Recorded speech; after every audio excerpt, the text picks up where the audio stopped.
మన పిల్లలు ఏం పేరురా? అంతా మన వాళ్ళే, నేను గొర్రెలు కాదు అమ్మ. బైబిల్ ఒక విషయం ఎక్కించుకోకండి, అది దరిద్రం. అర్థమైందా? మన దేశానికి బైబిల్కి ఏ సంబంధం లేదు. మనం అంతా కూడా రాముని వారసులం, తాండ్ర పాపారాయుడికి వారసులం. 2 చెక్కల మీద వేలాడదీసిన శవానికి మన దేశానికి ఏ సంబంధం లేదు. అందరూ ఇక్కడ వాళ్ళకి పుట్టేవాళ్ళు. రాధా మనోహర్ దాస్, ఈయన గురించి మీకు పెద్దగా పరిచయం అవసరం లేదనుకుంటా. చాలా మంది ఈయన మాట్లాడే మాటలకి ఇంప్రెస్ అవుతారు, చాలా మంది ఈయన మాట్లాడే మాటలకి తిట్టుకుంటారు. కానీ ఈరోజు ఆయన చేసిన వ్యాఖ్య ఏంటంటే 2 చెక్కల మీద ఒక శవాన్ని జీసస్ అనటం, ఇది చాలా తప్పు. బైబుల్ని ఏదో పుస్తకం అని తిట్టాడు, అది చాలా తప్పు. నేను తీవ్రంగా ఖండిస్తున్నాను దానికి.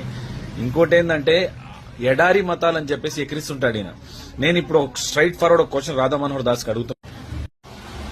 అమెరికాలో, ఆస్ట్రేలియాలో, ఇంగ్లాండ్లో, యూకేలో, లండన్లో ఎక్కడంటే అక్కడ మన ఇండియన్స్, హిందూస్ చాలా చాలా చాలా మంది ఉన్నారు.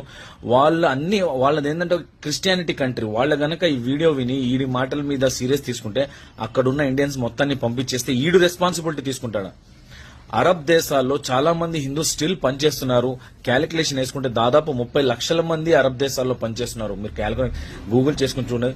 వాళ్ళందరూ ఈయన మాటలు విని అక్కడున్న హిందూ సోదరులందరికీ పంపించేస్తే ఈయన రెస్పాన్సిబిలిటీ తీసుకుంటాడా? ఇలాంటి విషబీజ మాటలు ఎందుకు మాట్లాడతాడా అని అర్థం కావట్లేదు. ఇలాంటి వాళ్ళని మీరు ఎందుకు ఖండించరు? ఇలాంటి వాళ్ళని మీరు ఎందుకు తిట్టరు? సో ఈయన చేసే మాటలు కరెక్టా?